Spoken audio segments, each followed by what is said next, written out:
Ce samedi 27 décembre 2025, un espace hôtelier de la ville d'Abidjan a servi de cadre à une importante masterclass gratuite dédiée aux acteurs et usagers du secteur du foncier en Côte d'Ivoire.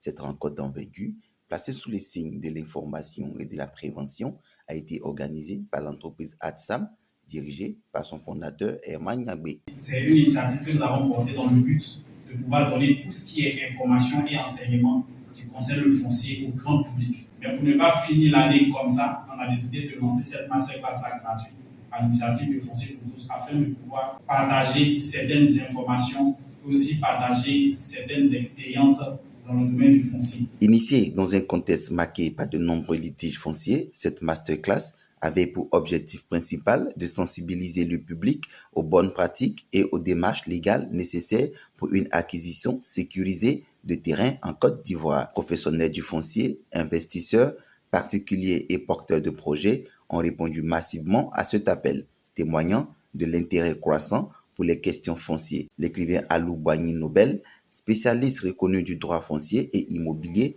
a particulièrement retenu l'attention du public à travers son ouvrage intitulé « Acheter un terrain en toute sécurité en Côte d'Ivoire ». Alors, le livre que j'ai écrit, avec beaucoup de modestie, le plus grand livre du secteur du foncier ivoirien, c'est le seul qui se veut comme une boussole incontestable dans toutes les transactions foncières.